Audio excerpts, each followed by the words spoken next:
Hey everybody, it's Tuesday. It is Tuesday. Welcome to this week's edition of Hook, Line, and Striker. I'm Josh. And I'm Emily. And thanks for being here with us tonight. Yeah. So first, let's give a little bit of a happy birthday. There's been a few birthdays over at the Striker building. Yeah. Megan John said today. Yeah. And Jeannie was last week. Yeah, just in these last few days, I thought. Yeah, I don't know. Yeah, so we don't always announce birthdays. Maybe we should. That would be kind of a fun thing. Well, that's what we just started right now. Happy birthday, girls.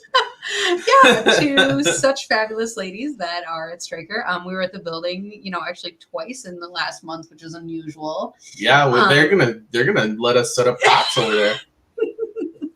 Yeah, so that's actually been awesome. Seeing them. So.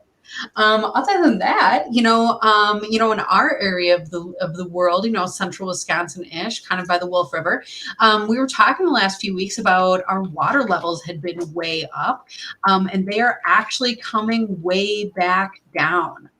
With that being said, I understand that different parts of the country are in different situations, that maybe you guys have had, droughts all summer, and then you're getting socked all of a sudden with rain. So I am a little bit interested in what your water levels are like and how it's going for you guys for fishing.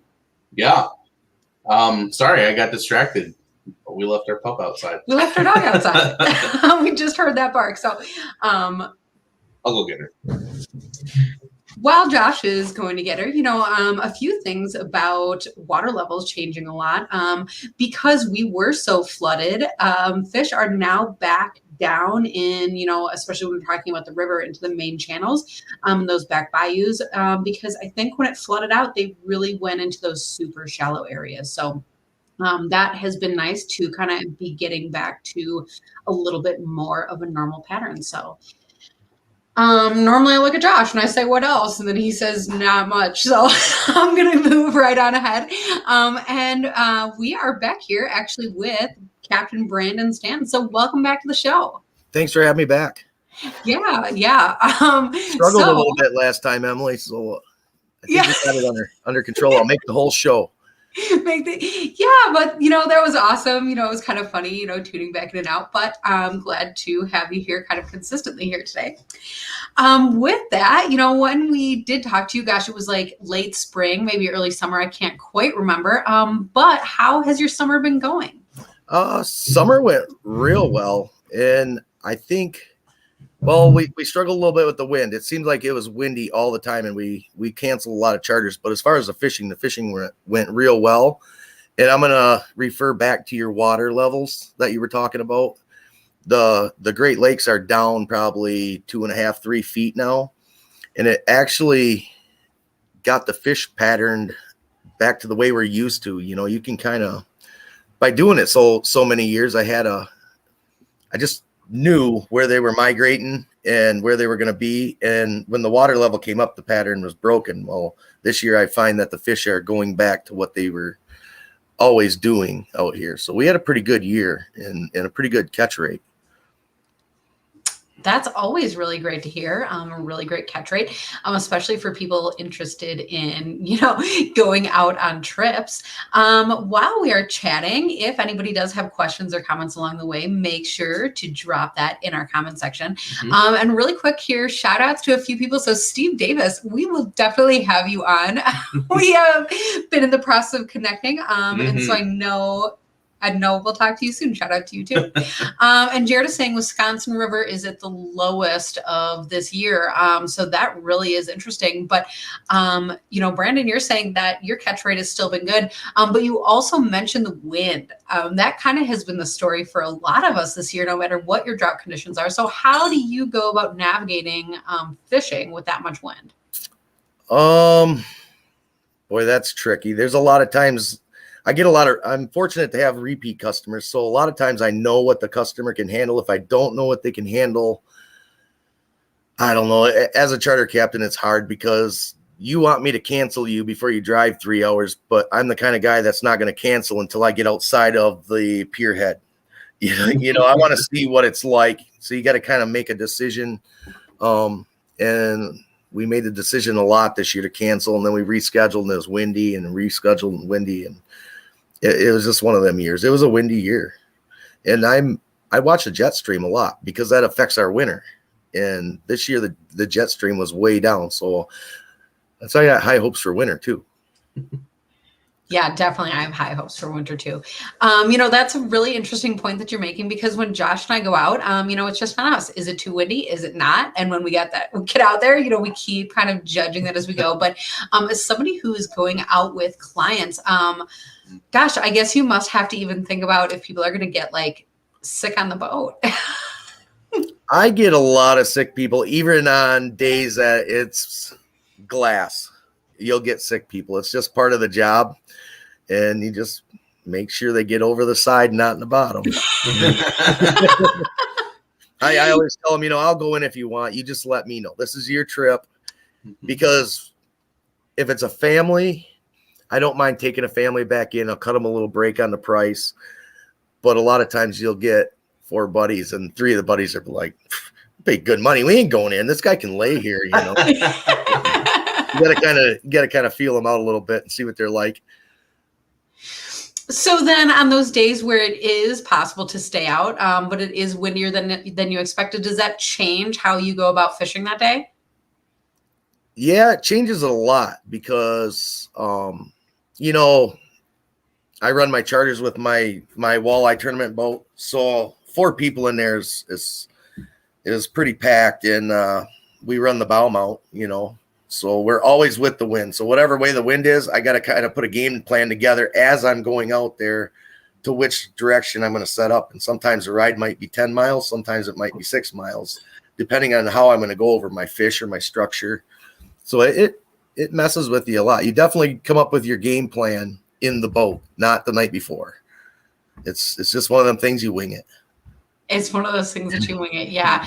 Definitely play it by ear. One of the things that's so funny is anytime we think we expect what's going to happen, it's always something different, Here for bait colors or a specific situation. And then it always ends up being something totally different than that. Oh yeah. Yep. And so with that, how does the bite change then going into fall? Going into fall, I feel the bite gets better. The water temperature cools down. We get big emerald shiner and shad runs to the river. And our geological program in Michigan, they've done a study, and I think they did it in Wisconsin too. They tagged the fish, and they had the buoys which showed where the fish go. Yes. Them fish are always down to the same day. They migrate out and they migrate back. And all of our walleye come back into the inner Saginaw Bay in October. And, there's a lot of trophy fish pulled out in the, you got to slow your presentation down, and then big females. It's good charter, and it's just good fun. I mean, if you want pictures for the year, that's when you get it, is in the fall. So that's actually a really interesting thing that you're bringing up. And let's go over that maybe a little bit more for the people at home in case they don't know. So is it the DNR that puts it on, or is it other research groups? I guess I'm not even totally sure. There's both. I think like Great Lakes, the Great Lakes group that does some fisheries stuff, and then also the DNR. Yeah, we got the Great Lakes Geological Service or something, or the Lake Huron Citizens Advisory Commission does it. But it's weird because we get a lot of fish over here tagged from Green Bay, and they catch a lot of fish in Green Bay. The migratory fish. Our fish will run up to Green Bay. Green Bay will come down here. It's kind of actually neat to go to the meetings and see where them fish are going. Mm-hmm. Yeah. So with these tags, I think a lot of times people are, more used to, if you find a tag, if you turn it in, sometimes there's even a reward. But some of these tags have little chips built in. And like you're saying, there are buoys that are kind of marked different areas along, lakes or rivers or different areas where fish move about. And anytime that fish passes that transmitter, it records it. And so you can kind of track those location and the movement of all these fish, like you're saying that. So is that information that is always available for people to go and look at? It is. If you go on, at least here in Michigan, I'd have to look it up. It's the Great Lakes, Yeah, but if people looked it up, they could find it. Search that on Google. Right. Yeah. Yeah. Because, I'm always, once in a while on social media, and you'll see an article come across, like somebody published information, or they took like a gathering of the information and they put it out, or they see an interesting trend pop up. And that is actually really, really fascinating to see the different movement of the fish. But look at what those articles are telling you, because as an angler, sometimes it has really, really important tips, like you're saying, for where to go fishing, where the fish will be. A lot of times anglers have to do a lot of guesswork. I think walleyes like this, you have to go find that structure, find that point and find out. But when you can have actual data to back that up, that's really an interesting thing. Yep. They didn't have the meetings last year, but the year before, there was something that really stuck with me. They tagged the fish inland at Tittabawassee River. 24 hours later, it shot through the river. I'm backwards here on my screen. Out into the lake, all the way around to Lake Huron. 105 miles. 2 fish were caught the next day, 105 miles away, that were tagged 24 hours ago. They're boogieing, man. Mm-hmm. That's a really amazing thing, because the other thing that well, I laugh because in Wisconsin, what is it? There's the hand, I'm originally born in Illinois. We never had a hand thing that I know of. But like you're saying, these fish do travel like amazing distances. And that's sometimes season to season, but sometimes, like you're saying, that's overnight. But as somebody who is a tournament angler or a guide, or in your case, both, it's so hard to, in some cases, follow those fish when they're moving that quick. Right. It's hard to follow them when they're moving that quick, but you usually figure out spots like you don't figure it out in one tournament. Been to Mille Lacs, 10 times. It takes time, even my own home waters. It took me a lot of years to figure out where these fish sit at a certain time.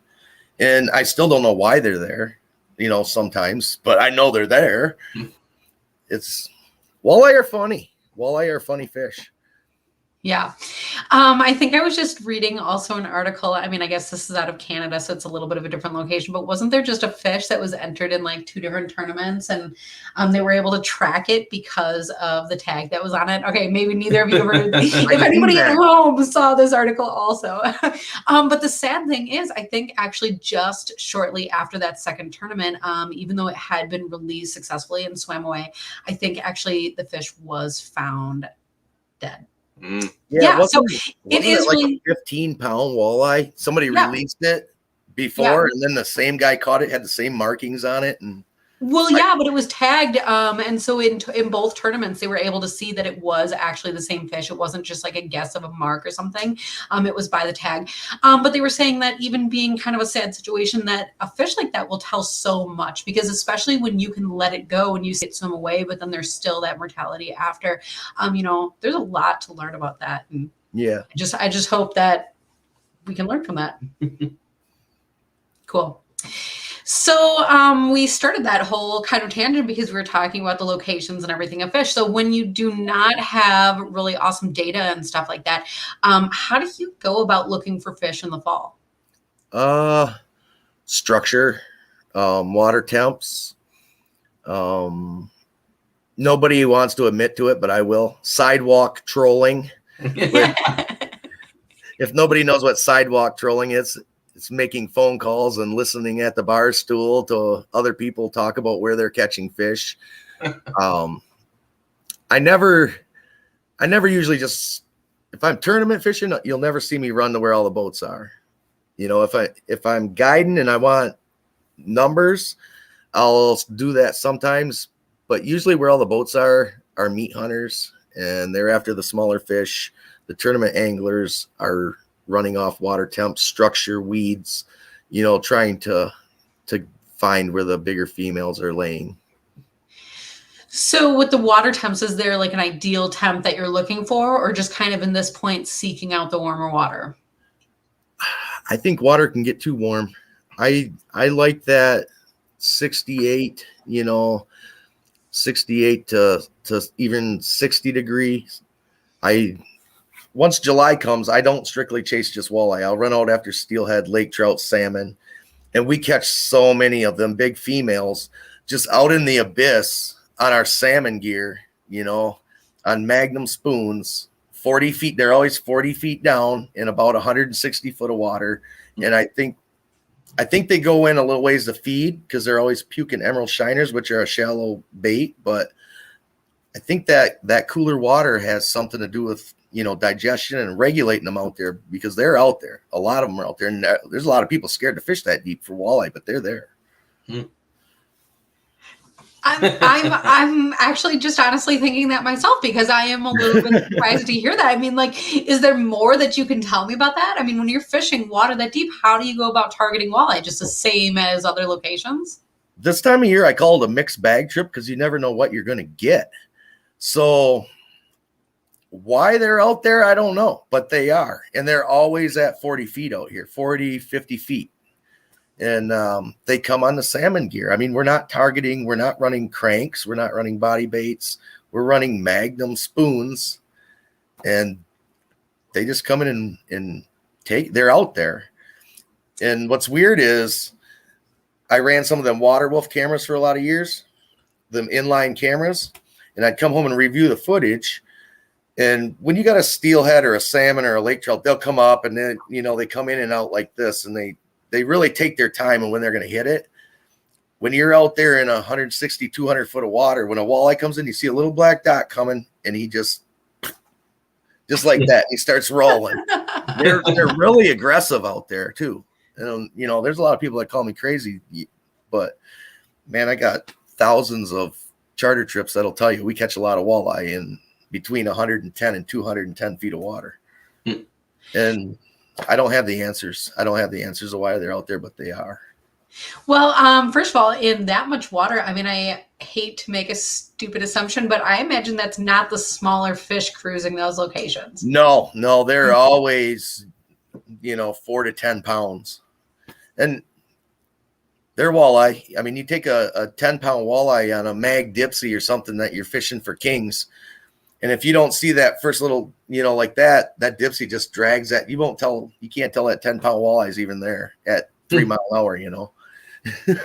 That's wow. That's actually, but I'm also loving hearing about this, because one of the things we've been talking about in the last few shows is that upsizing of bait, especially going towards fall. And a lot of times, I love talking about this. A lot of times people think that they are upsizing, but, you know, even go bigger than whatever you were, you know, to have such large tackle out there, but to be targeting such large fish. I mean, that is really something awesome. Yeah. Like when we were, I think it was 4 years ago, the National Walleye Tour came here, and we were fishing 18 foot of water for our fish. And we cashed checks. We were using Husky Jerk 18s. You want to hear something crazy? We were putting them out 300 feet because of the small bills and the shallow runners. We were putting them out 300 feet, and then we would hook a church tackle stern planer on. Do you know what that is? The little cone. 300 feet, and then we would hook on our offshore tackle board, our side planer, and put that out over 300 feet. And the only way you could tell there was a fish on there, and those were 10-pound fish, the only way you could tell there was a fish is you'd see the stern planer start moving across the water. Oh my goodness. That's how we got them. Our water, when we get out into that big lake, our water is so crystal clear you can't be by the boat. I mean, you got to be, you know, what most people troll is way too close. Wow. I'm imagining, you know, coming up with a rig like that, you know, to realize that it is, you know, the clarity of the water, and to have a solution like that, and to be able to make something like that work smoothly, that is an art in itself. My tournament partner came up with that. Todd Spink come up with that, and I thought he was nuts. I said, "It ain't gonna work. What the heck? We don't even have that much line on our reels, you know." Okay, yeah. It worked. Oh my goodness, that's actually really awesome. So, I mean, at that point when you're fishing really deep, color, I imagine, doesn't make as much of a difference, maybe as much as flash. I don't know. You just got to I'm be in the not right a huge place, color right time. guy. I don't want to get into that because that starts arguments, but I'm not a huge color guy.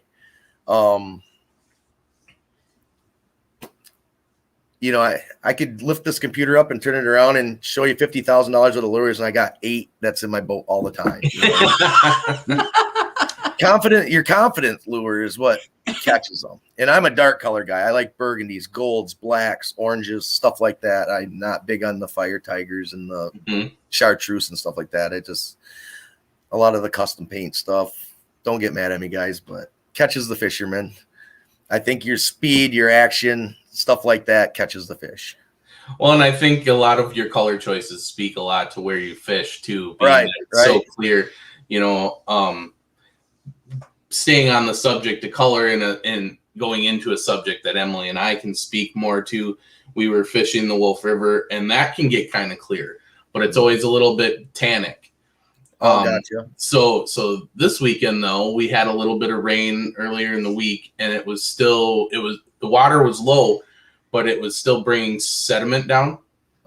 And so we also had kind of stained water, so it was pretty muddy, and you could not see the bottom in a foot of water. So I made this obnoxious color. Yeah, it was like a foot of water. We couldn't tell where the bottom was, but like I made this obnoxious color that I called, what was it? It was a plastic. It's a plastic. Yeah, it's a plastic bait. And I don't know, you call it like unicorn glitter princess or something. It's clear. It's clear.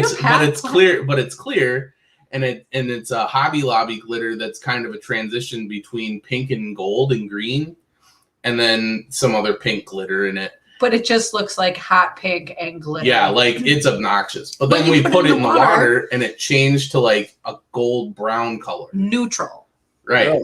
And so that pink color really switched over with that watercolor, and Emily was out fishing me like 2 or 3 fish to 1 with that color. It just but I was also catching fish on chartreuse, and that it was more, I think my bites were more reaction, and I think they were looking at yours and seeing yours more as bait, honestly.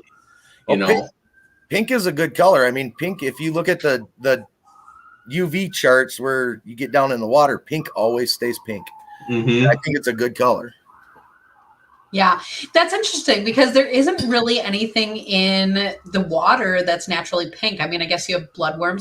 Well, I guess I don't know, like fish meat, Gus, is that pink? Is that red? I don't know what being able to see it better, Yeah.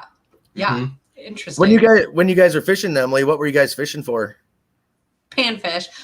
Anything that'll bite. I mean, honestly, on the river that day, there was tons of bowfin everywhere, so we were not targeting that, but they happened to be where we were fishing anyways. Mm-hmm. Nice. We did find a few bluegills actually hitting on some bigger leech type baits, and crappies were hitting, I guess, the same thing. Yeah. Yeah.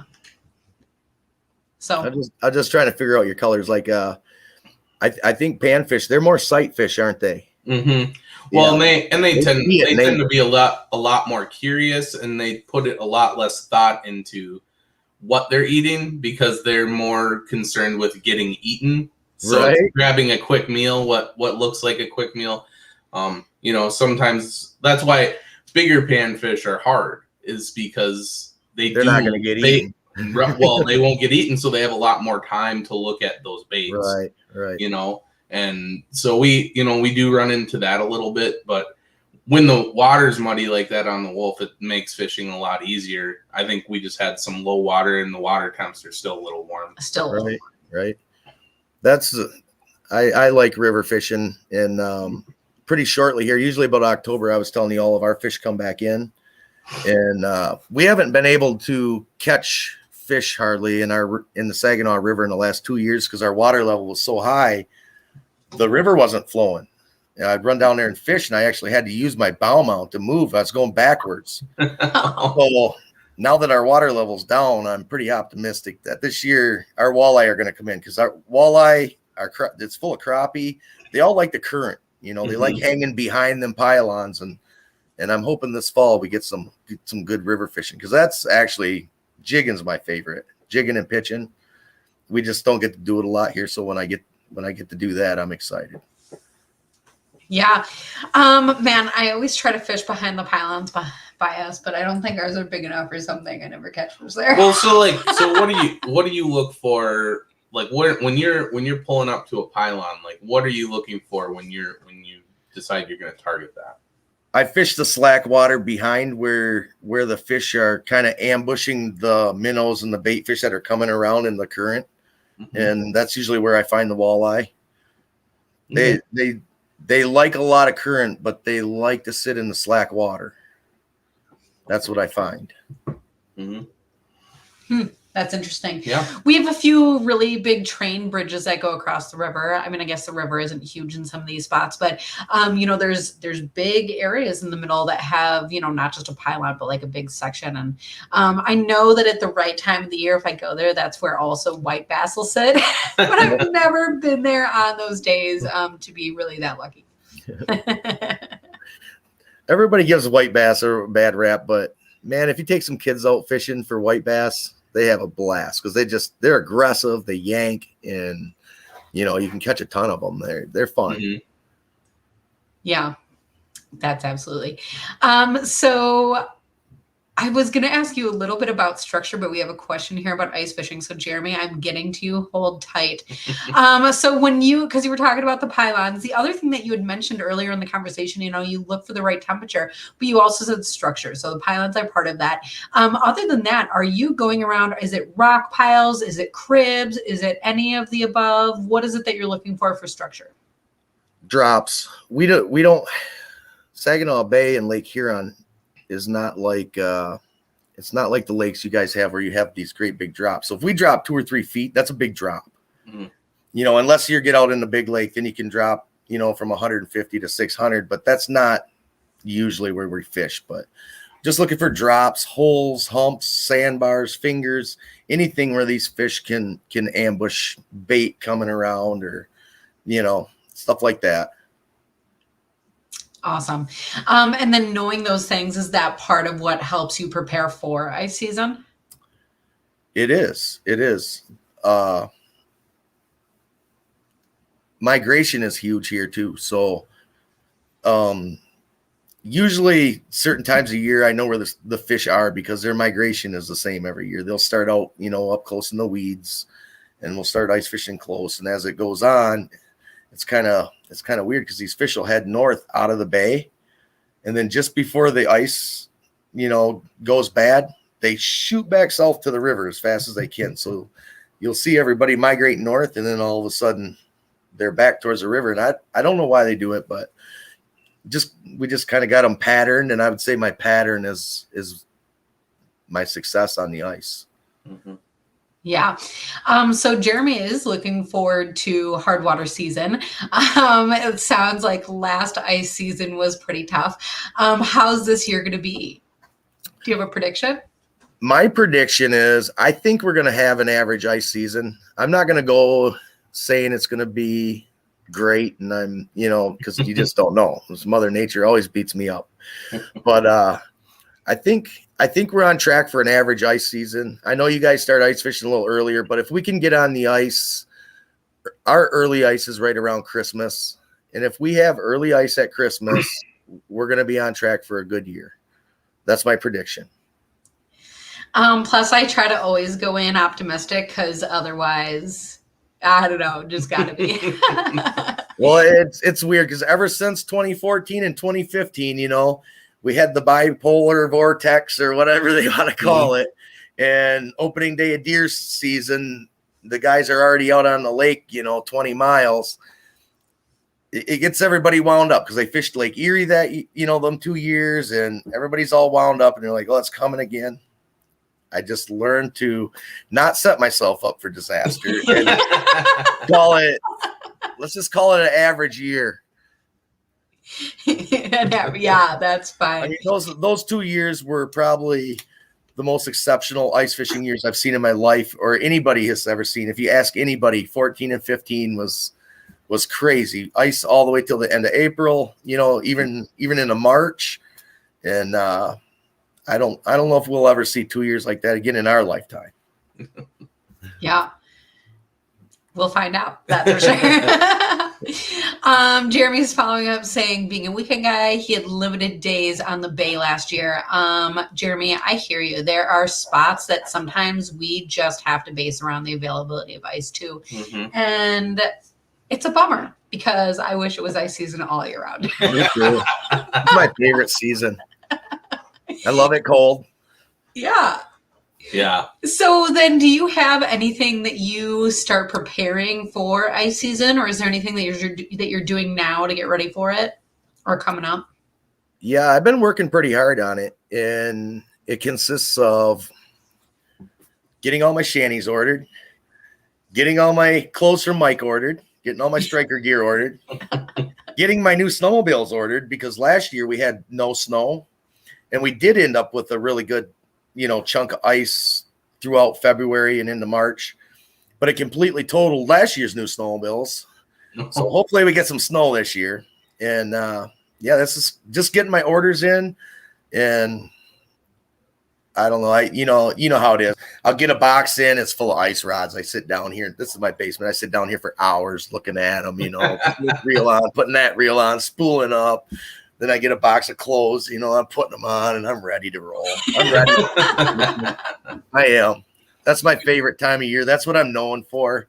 That's what I did before I tournament fished or guided open water, and I just love ice fishing. And then is there a specific shack that you're excited to run this year? I run the XT Lodges by Otter every year, and that's what works for me. I like the bench over the bucket because I can get more storage underneath. You got an extra 1.5 inch headroom. But the biggest thing is I can sit in between my clients and show them, what to do. I can show them how to work the electronics. I can actually, I do the schools with Mark Martin too. I teach at his schools, and it just, they're just the perfect unit for teaching these people and running guide trips, and they don't break.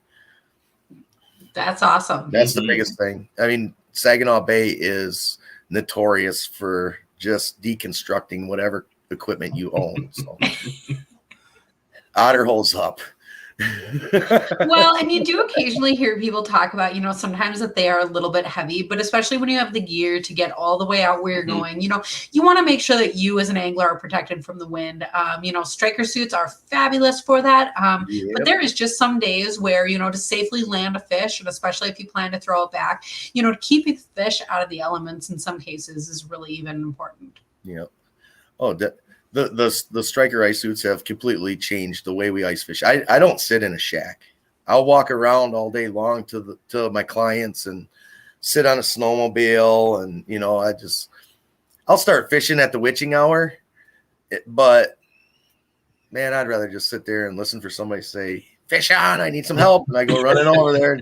And I ever since the hard water suit come out, I've been running it since day one, and I don't think I've sat in a shack very much, unless I'm tired.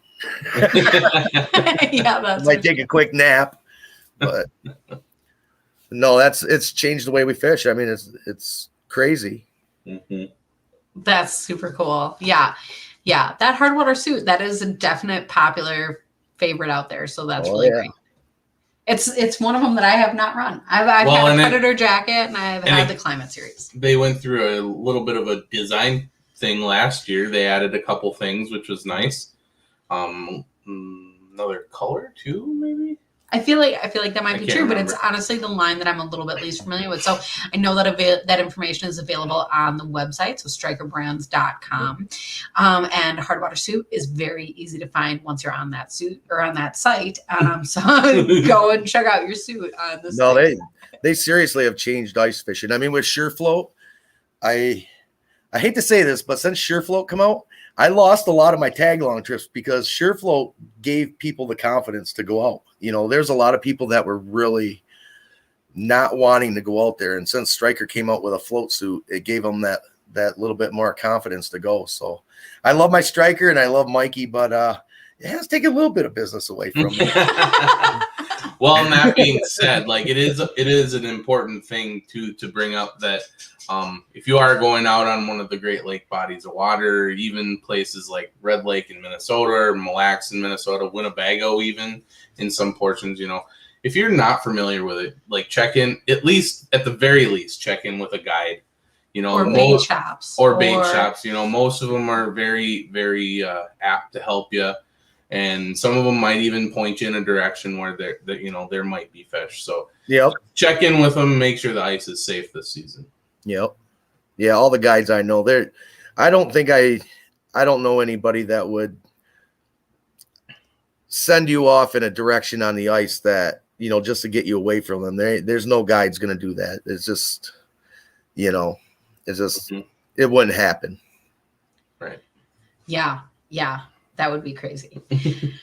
That is the nice thing about ice too, is it's easy to kind of share the space. With boats, you need a little bit of space. And I guess ice, it's always kind to leave space too.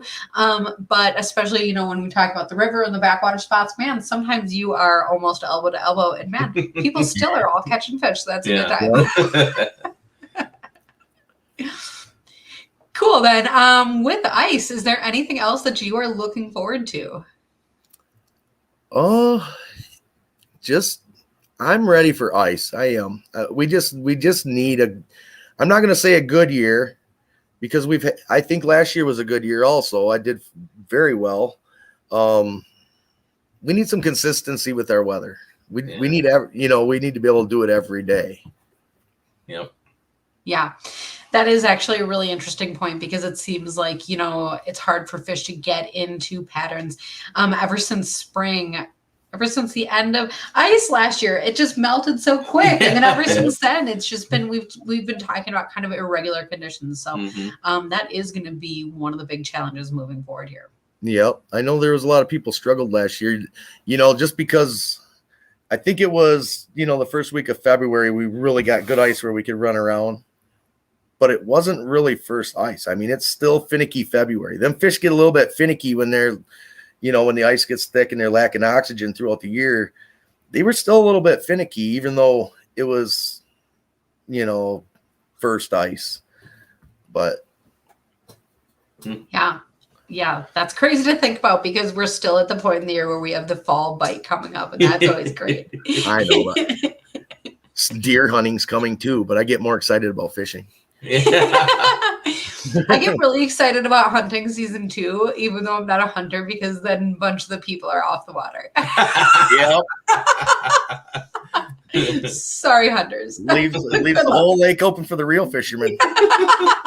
The best fishing is when the end of your poles and your line is icing up. That's when the best.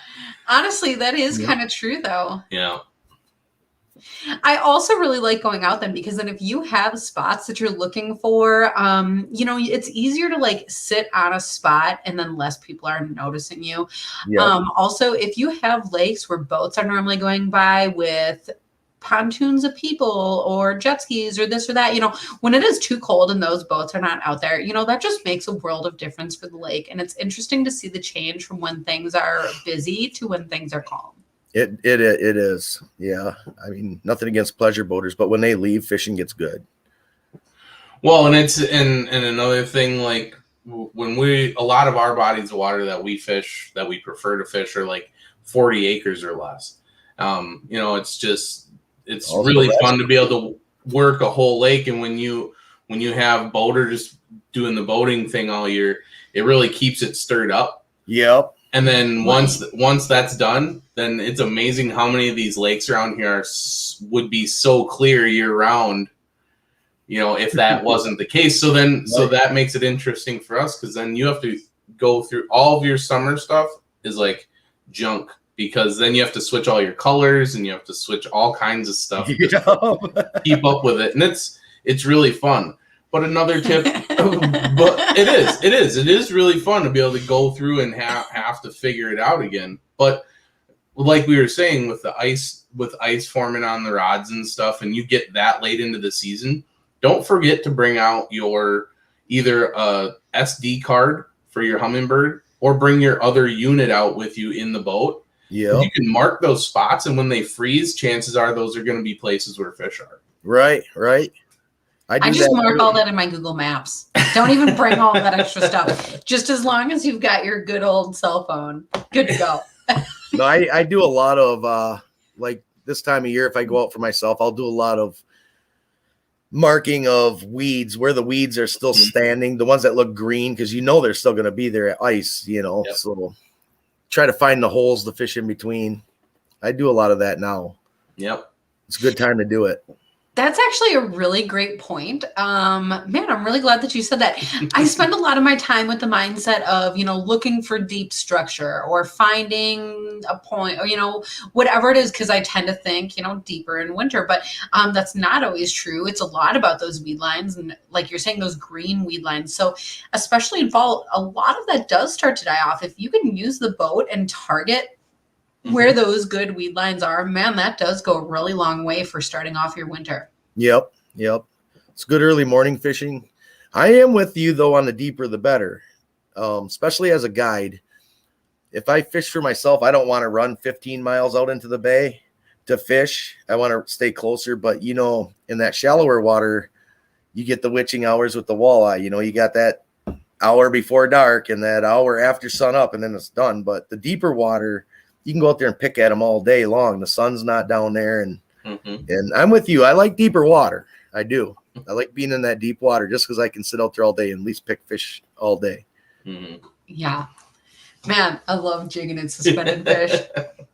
Oh, man. If you're not ready for ice season yet, man, this has got to do it for you. Awesome. Hey, Billy Bates. Billy, you're new here. We're all new here every week because it's a new interview every week. So welcome. You're just right in line with everyone. Oh my gosh. Awesome. So the other thing I have to ask, going into winter and cold weather is always the fabulous debate of gloves or no gloves.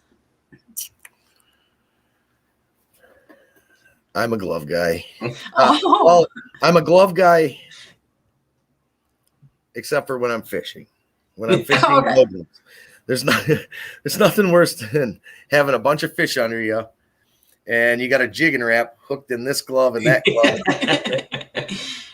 Been there, done that too many times. Yeah. And then is there gloves that you prefer? I run the striker mitts on the way out, in and out with my machines. If I do wear gloves out there, I usually run. I don't know if they make them anymore, but they were were they called the new skins? They had the red dots on the bottom and they had the finger for running your electronics. You know what I'm talking about? Oh, yeah. They weren't the insulated ones. Second skin.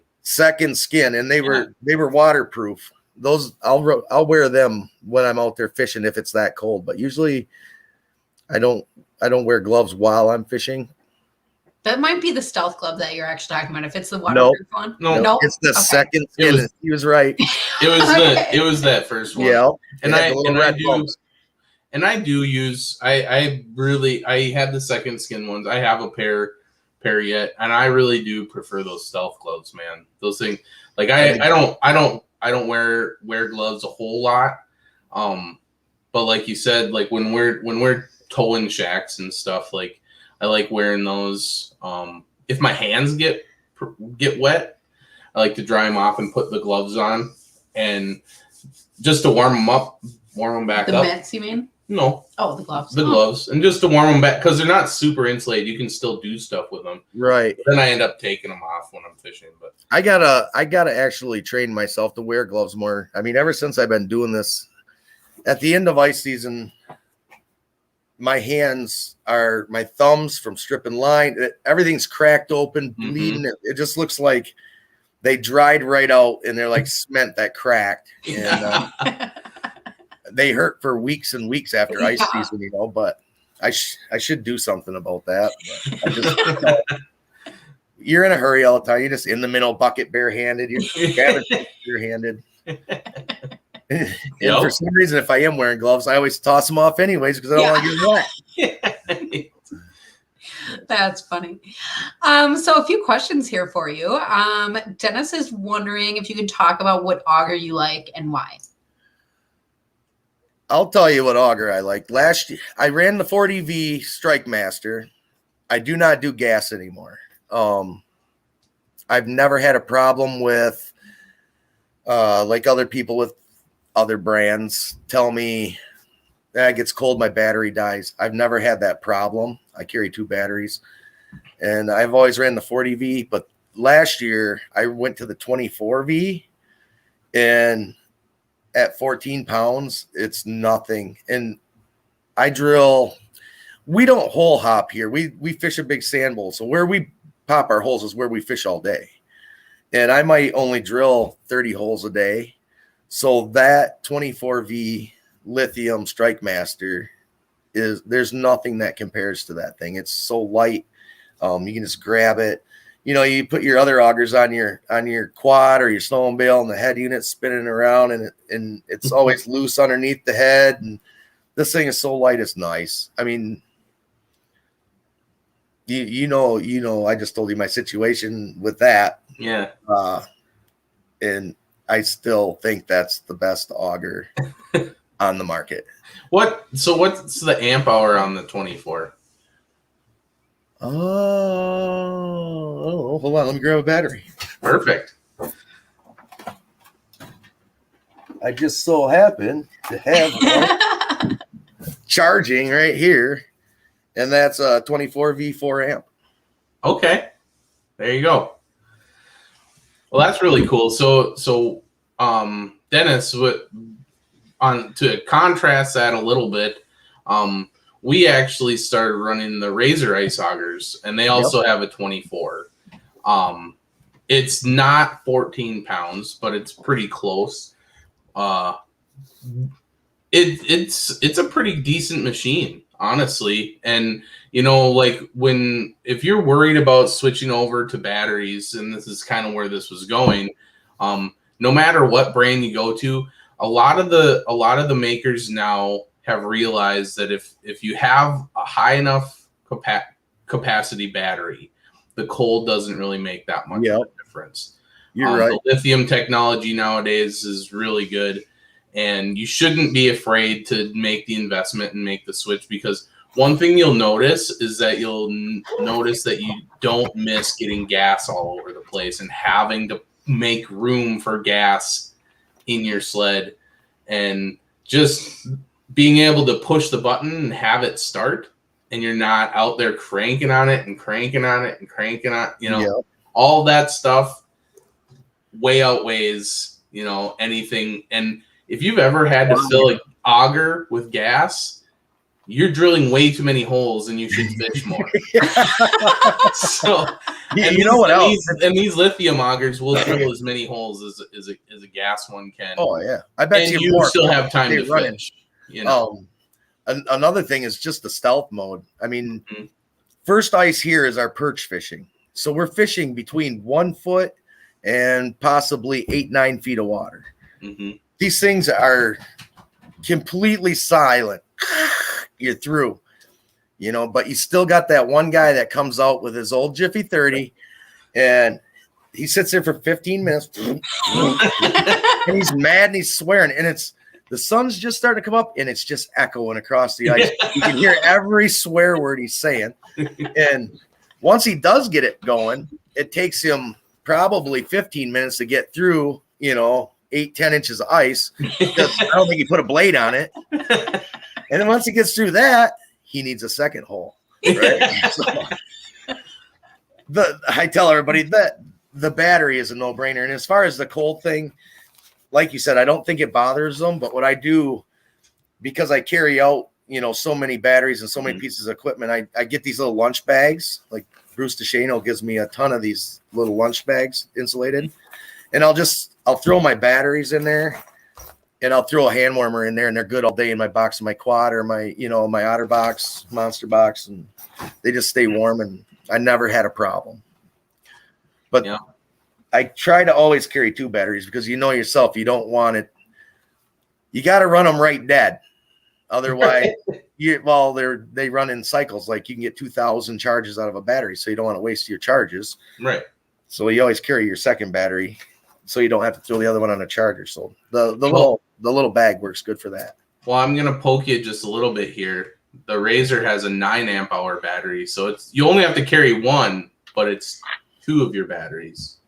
How Right. nice. That's 9 amp hours on the 24 volt for the Really? Razor. Yep.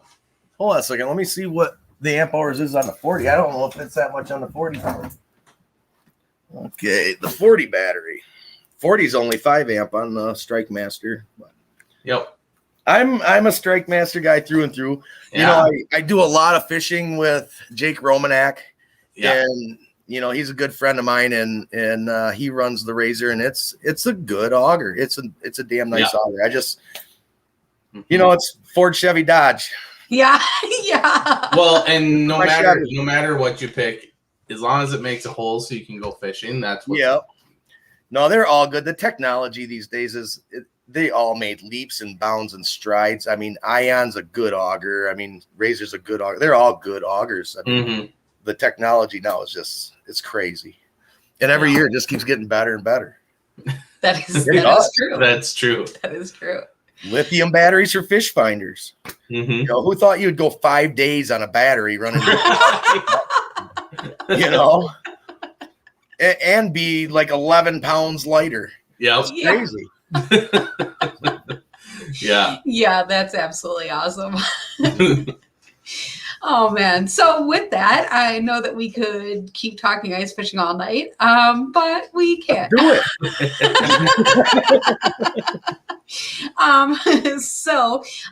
Just a few other questions that are in the comments. Billy is asking about jigs. Billy, we might be able to get to that as our last question here. So, do you use jigs in the ice? I do. I use a lot of them, and when I got my clients in there, I like to fish by myself, but if I have 2 people in a shack, one guy's always got a lead head jig on, whether it's a moon eye or just a plain round ball, I don't care. And the other guy's got a spoon.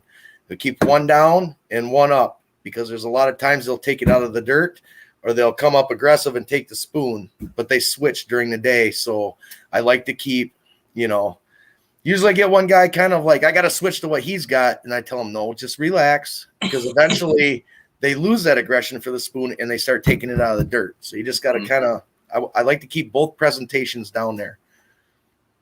Yeah. I use a lot of jigs. That's really awesome. Sometimes, honestly, I forget about my lead jigs, and I turn to tungsten, but I'm also focusing on panfish. So who knows? Cool.